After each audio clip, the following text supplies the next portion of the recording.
तो यार ले आयो किसी एक के लिए नहीं बल्कि तुम सब के लिए हाजिमे नो इप्पो की एक और एपिसोड। वीडियो स्टार्ट होने से पहले मेरी एक छोटी सी रिक्वेस्ट भी है। तो यार कॉपीराइट के इश्यू की वजह से हमारे चैनल की रीच दिन ब दिन गिरती चली जा रही है। इसी वजह के कारण अपनी रीच को बढ़ाने के लिए और न्यू सब्सक्राइबर्स को गेन करने के लिए हमें काफी सारे एनिमे की शुरुआत करनी पड़ेगी। तो यार मैं तुम लोगों से रिक्वेस्ट करना चाहूंगा इस मुश्किल वक्त में सारे के सारे एनिमेस को जरूर चेकआउट करना। और एक बार जब चैनल की रीच ठीक हो जाएगी मेरी लगभग हर हाजिमे नो इप्पो की वीडियो 1 घंटे से ज्यादा की होगी कि सारी सी बात है आप लोगों ने मुश्किल वक्त में मेरी मदद की होगी। तो मैं भी सिर्फ और सिर्फ आपको अगली बार वो दूंगा जो कि सिर्फ आप देखना चाहते होंगे। जैसे कि मुझे मालूम है हाजिमे नो इप्पो की रोजाना घंटे वाली वीडियोस आप सब देखना काफी ज्यादा पसंद करेंगे। तो यार इसकी शुरुआत आप लोग सबसे पहले बेब्लेड एक्स एनिमे से ले सकते हैं। इसके एपिसोड 1 का लिंक मैं डिस्क्रिप्शन और कमेंट सेक्शन में पिन कर दूंगा। और एक और लेटेस्ट एनिमे में मैं गोब्लिन स्लेयर की भी शुरुआत करने को जा रहा हूँ जो कि इंतहाई ज्यादा खतरनाक एनिमे है, आप सबको काफी ज्यादा पसंद आने वाले हैं। और 2-3 और लेटेस्ट एनिमे की भी शुरुआत करेंगे ताकि रीच अच्छी हो जाए। तो चलो यार अब अपनी वीडियो को शुरू करते हैं।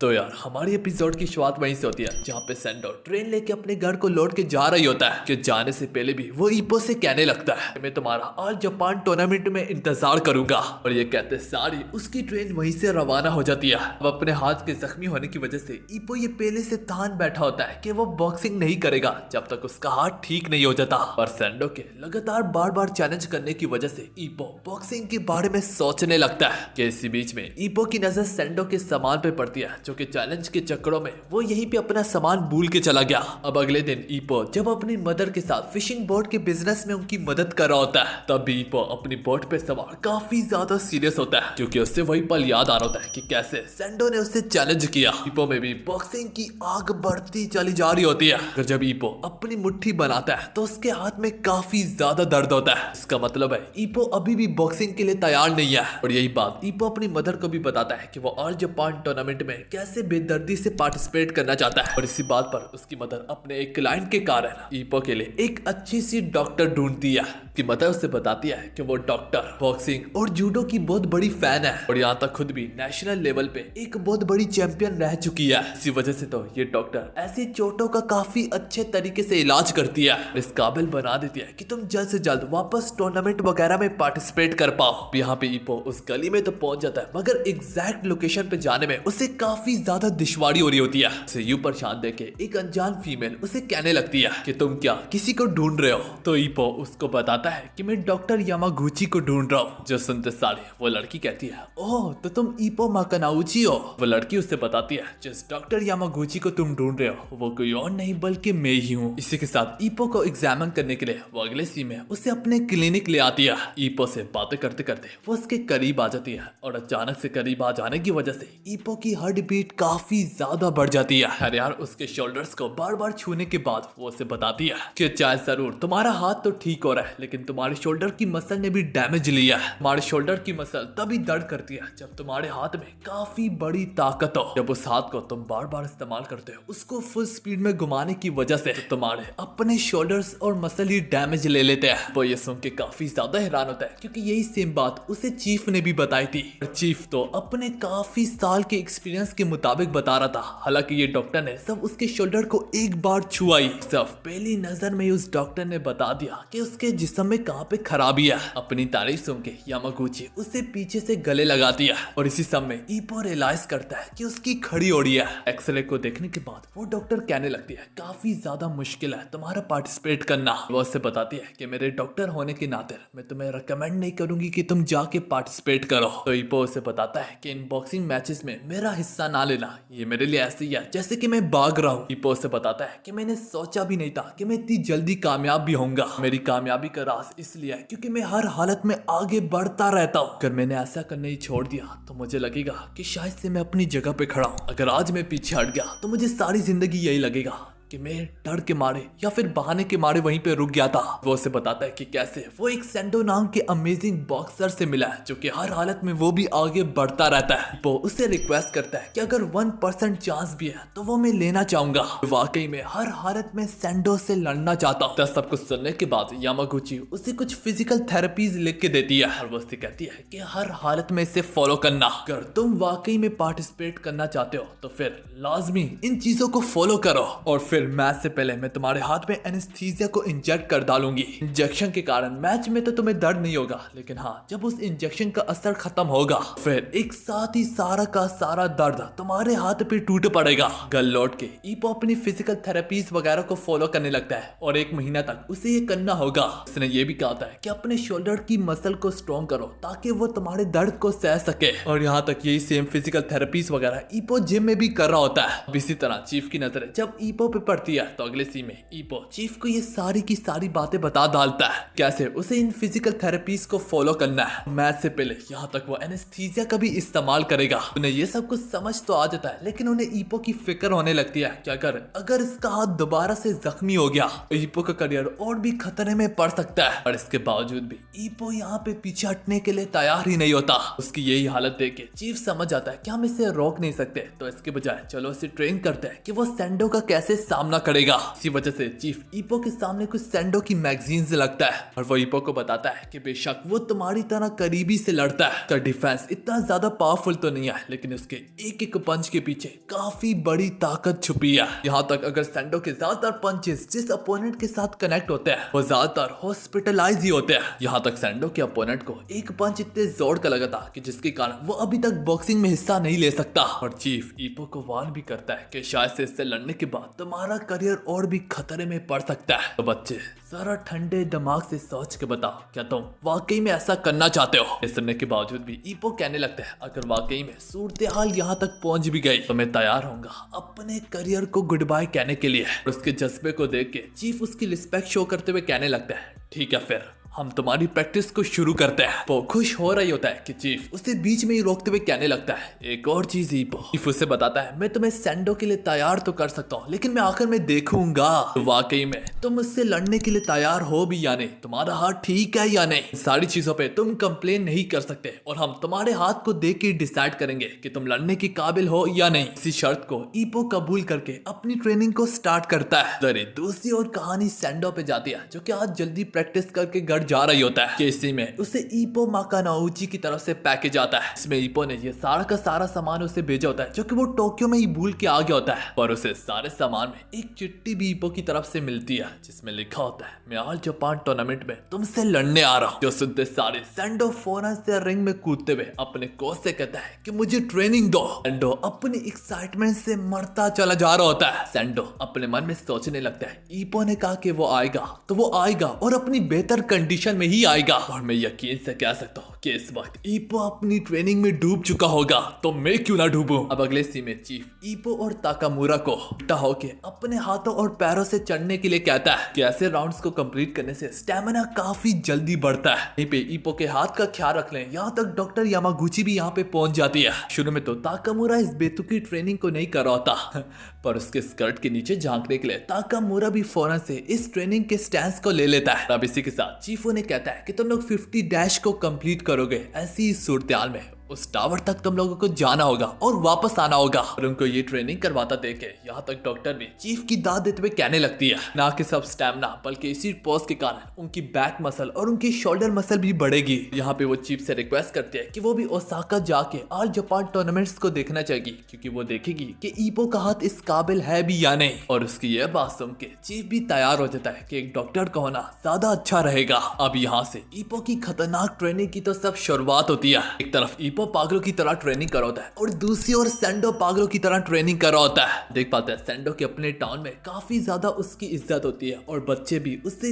काफी ज्यादा पसंद करते होते हैं, उसकी ताकत की दाद देते होते हैं। नानी माँ में हर कोई उसे रॉकी रॉकी कह के बुलाता होता है, मतलब कि एक ऐसा बॉक्सर जिसकी कोई इंतहा तक नहीं है, सिंपली जो कि कभी टूटता नहीं है। और पूरा का पूरा नानी माँ सैंडो को सपोर्ट कर रहा होता है। दूसरे सीन में हम देख पाते हैं चीफ और उसके सारे के सारे लोग ओसाका जा रहे होते हैं ऑल जापान टूर्नामेंट्स के लिए। अब अगले सीन में चीफ ईपो को एक जिम ले आता है जहाँ पे वो ईपो को किसी से लड़वा रहे होते हैं एज अ स्पारिंग पार्टनर में, और वो ईपो से एक क्लास हायर बॉक्सर होता है, मतलब कि ईपो से ज्यादा एक्सपीरियंस भी लगता है और क्लास में भी आ गया है। ईपो महसूस कर पाता है कि अब तो उसके हाथ में दर्द भी नहीं हो रहा। फिर चीफ ने उससे मना किया होता है कि तुम अपने हाथ की फुल पावर का भी इस्तेमाल मत करना। हम देख पाते हैं चूंकि ईपो अपने हाथ को इतने वक्त से ट्रेन नहीं कर रहा था और सारा का सारा टाइम ईपो अपनी बॉडी को दे रहा था, जिस वजह से हम देख पाते हैं ईपो की स्पीड इंतहाई ज्यादा फास्ट हो चुकी होती है। इसी के साथ ईपो आसानी से अपने स्पारिंग पार्टनर को सिर्फ अपने लेफ्ट हाथ से ही पीछे धकेला होता है। वो सोचने लगता है कि काफी वक्त से उसने किसी के खिलाफ स्पारिंग भी नहीं की, ये तो शुक्र है कि उसका रिदम दोबारा से अच्छा हो रहा है। इसी तरह ईपो उसे पीछे धकेलते धकेलते अपने राइट पंच का इस्तेमाल करने को ही जा रहा होता है कि अचानक से ईपो से पंच मारते मारते अनजाने में ही रुक जाता है। जिस मौके से फायदा उठाते हुए उसका स्पारिंग पार्टनर ईपो के मुंह पे रख के एक खतरनाक किस्म का पंच दे मारता है। तो देख के ईपो को खुद भी समझ में नहीं आता, लेकिन उसके तुरंत बाद ईपो अपने आप को संभालते हुए दोबारा से उसके हमलों को डॉज करने लगता है। और फिर जब ईपो को दोबारा से मौका मिलता है उसका काम तमाम करने को,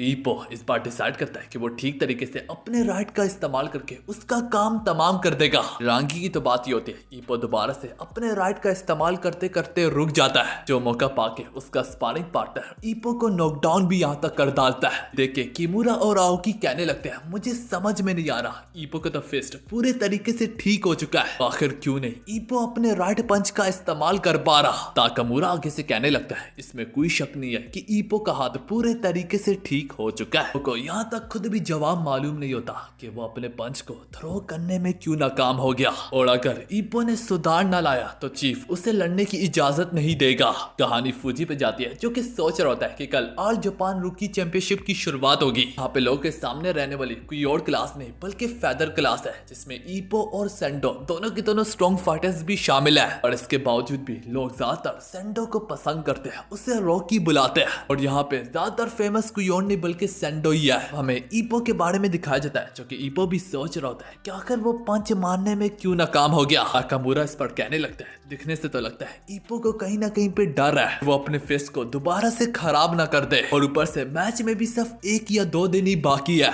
इसी के साथ अब हमें दूसरी सीन में दिखाया जाता है, अब जब ईपो चीफ के खिलाफ प्रैक्टिस कर रहा है तो चीफ नोटिस करता है, जहाँ पे चीफ बोलने लगता है कि जब से ईपो को मालूम पड़ा है कि वो अपने राइट को थ्रो नहीं कर सकता, तो इसके बाद से तो ईपो की यहाँ तक रिदम भी काफी ज्यादा बिगड़ चुकी है। कि ये हालत देख के चीफ कहने लगता है यागी से कि अपना सामान वगैरह बांधो, हम वापस अपने टोक्यो जा रहे हैं। इस पर ईपो पूछने लगता है, पर टूर्नामेंट्स का क्या? तो चीफ ईपो को याद दिलवाते हुए कहने लगता है, शायद से तुम भूल चुके हो ईपो, यहाँ पे मैंने ये कंडीशन रखी थी कि तुम फिजिकली और मेंटली पूरे तरीके से तैयार होगे तो तभी हम लड़ेंगे। तो अब जैसे तुम्हारी हालत है हम वापस टोक्यो जा रहे हैं। अपना फैसला सुना के चीफ जब यहाँ से जाने ही लगता है कि ताकामुरा उसे रोकते हुए कहने लगता है, जहाँ तक मुझे याद है तुम तो ऐसे होते ही नहीं थे, तुम हमेशा अपने बॉक्सर को आखिर तक लड़वाते थे, पूरी कोशिश करते थे। वहीं पे ताकामुरा ईपो को एडवाइस देता है कि एक बार मेरा भी हाथ काफी ज्यादा खराब हो गया था, जबकि वो मेरे डेब्यू का 4था मैच था। ईपो को बताने लगता है कि मुझे भी काफी ज्यादा फिक्र थी कि मेरे हाथ को काफी दर्द होगा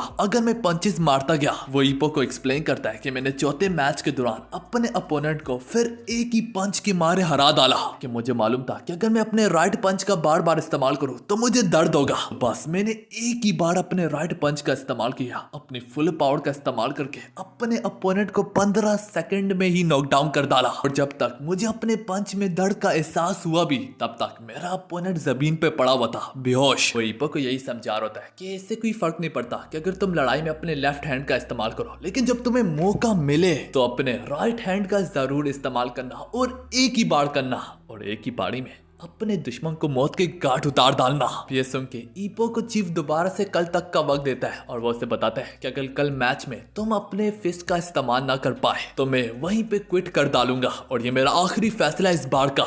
हमें अगले दिन के बारे में दिखाया जाता है, जहाँ पे इनकी मैच की शुरुआत होने को जा रही होती है। सेंडो वर्सेस ईपो मकानाउची, ईस्टर्न रूकी चैंपियन वर्सेस वेस्टर्न रूकी चैंपियन, और जो भी दोनों में से जीतेगा वो ऑल टाइम रूकी चैंपियन खिलाएगा। यहाँ तक ईपो को ईस्टर्न जापान की तरफ से शॉट भी मिली होती है, जो कि रूकी चैंपियनशिप का सबूत है। इसे देख के आओकी किमुरा को काफी ज्यादा खुशी हो रही होती है, क्योंकि वो खुद तो रूकी चैंपियन नहीं होते, तो ईपो को रूकी चैंपियन देख के उन्हें काफी ज्यादा अच्छा लगता है। इस बात का प्रूफ है कि ये दोनों भी ताकामुरा की तरह उसके सच्चे यार है। खैर यार, ईपो महसूस कर पाता कि उसके हाथ में जो सूजन थी वो पूरे तरीके से ठीक तो हो चुकी है, लेकिन अभी भी पंच जोर से बनाने में उसे दर्द महसूस होता है। यहीं पे डॉक्टर यामानुची आती है और वो उसके हाथ की हालत देख के वो ईपो को कहती है कि एनेस्थीसिया लगाना अब जरूरी हो चुका है। हालांकि वो ईपो को वार्न करती है, अगर इसके बीच में तुम्हारी हड्डी टूट गई तो जिस दर्द को इस इंजेक्शन ने रोक के रखा होगा वो हड्डी के दर्द के समय तुम्हारे ऊपर टूट आएगी। अब जब वो ईपो को इंजेक्ट करने लगती है, ईपो यहाँ पे पूरे तरीके से रिलैक्स नहीं होता।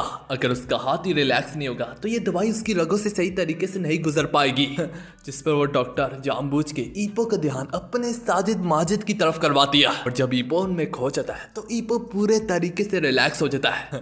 तो हाँ यार, इसी के साथ वो यहाँ पे एनेस्थीसिया को इंजेक्ट कर डालती है। फिर इसी के साथ ईपो महसूस कर पाता है उसके हाथ की पावर जैसे कि वापस आ चुकी हो। वो अपने हाथ को महसूस कर पाता है कि वो इसमें पावर डाल सकता है। दरी दूसरी और कहानी सैंडो पे जाती है जो कि एक्साइटमेंट से मरा चलता जा रहा होता है और वो यही कह रहा होता है कि ईपो ही वो वाहिद फाइटर है जो कि मुझे मजा दे सकता है असली लड़ाई का। और वो मरता चला जा रहा होता है कि कब बेल की आवाज उसके कानों में जाए और वो अपनी पावर का ढेर ईपो के सर पे उतार पाए। कहानी एक बार फिर से ईपो पे जाती है जहाँ पे ईपो एक बार शक में खड़ा हुआ था, पर ईपो अब दोबारा से काफी ज्यादा कॉन्फिडेंस में खड़ा होता है। वो तैयार होता है अपनी पावर दिखाने के लिए। इसे देख के यहाँ तक वो डॉक्टर भी काफी ज्यादा हैरान रह जाती है। अब यहाँ पे उमिजावा भी आया होता है ईपो की सपोर्ट के लिए, मगर वो नोटिस करता है कि सेंडो की सपोर्ट तो कुछ ज्यादा ही बड़ी है। सारी की सारी ऑडियंस में बस सेंडो के नारे गूंज रहे होते हैं। नानीवा के भी लोग काफी ज्यादा आए होते हैं और वो लोग उसे रॉकी बुला रहे होते हैं। पैरों तले जमीन तो तब खिसकती है। यहाँ तक दाते भी इस मैच को देखने आया होता है। दाते जो कि फेदरवेट का चैंपियन है। लोग भी ये देख के हैरान हो जाते हैं कि रूकी चैंपियनशिप का मैच है तो इस जैसा चैंपियन यहाँ पे क्या कर रहा है। वो लोग ये देख के ही समझ जाते हैं कि ये पहला रूकी चैंपियनशिप का मैच होगा जो कि काफी ज्यादा इंटेंस होगा। इसी वजह से तो यहाँ तक चैंपियन भी आया है। यूं ही ईपो भी चलते चलते अब फौरन से रिंग तक जा पहुंचता है। ऐसे पहले चीफ ईपो से पूछने लगता है तुम्हारा हाथ कैसे है। ईपो बताता है कि इस वक्त में इसे महसूस भी नहीं कर पा रहा। इसका मतलब इसमें कोई शक नहीं है कि ईपो के हाथ में दर्द नहीं हो रहा और इससे ईपो को ये तो पता है कि वो एटलीस्ट पंच मारने में कामयाब तो होगा, ना कि पिछली बार की तरह वहीं पे रुक जाएगा। देखते देखते मैच की शुरुआत जूझ ही होती है। ईपो उस पे टूटने के लिए आगे बढ़ने ही लगता है कि वो वहीं पे रुक जाता है, क्योंकि सैंडो जो होता है बिना फाइटिंग स्टैंस लिए ईपो की तरफ मामूली कदम लेके बढ़ने लगता है। फिर वो जूझू अपना स्टैंस लेता है। ईपो की नजर उसकी कातलाना निगाहों पे पड़ती है। इसे देख के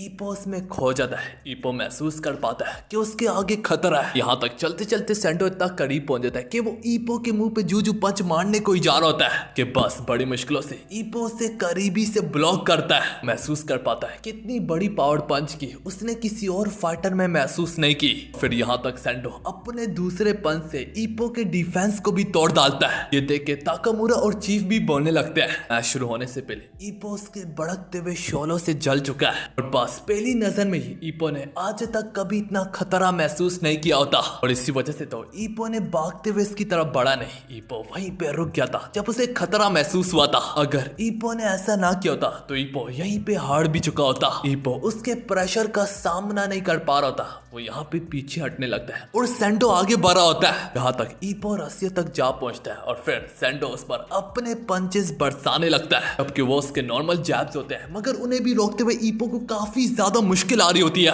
वो अपना पंच भी थ्रो करता है, मगर वो सैंडो के आगे इतना कमजोर होता है कि सैंडो उसे महसूस तक नहीं कर पाता और बस अपने एक और खतरनाक पंच से वो ईपो को पीछे धकेलता है। सारे लोग समझ जाते हैं कि सैंडो जैसे का मुकाबला करना ईपो जैसे की बस की बात नहीं है।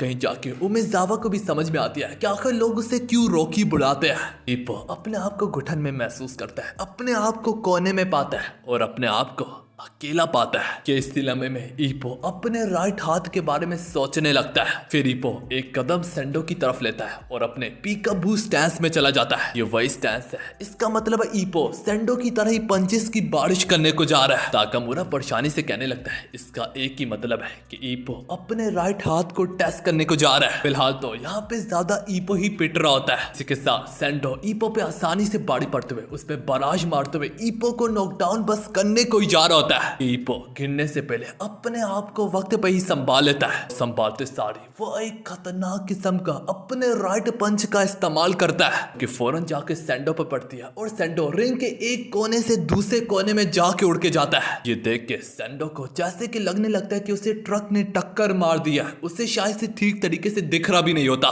फिर ईपो को रियलाइज होता है कि उसका हार्ट ठीक है, उसे दर्द नहीं हो रही, वो लड़ सकता है। और इसी के साथ हमारी वाली एपिसोड यहाँ पे खत्म होती है।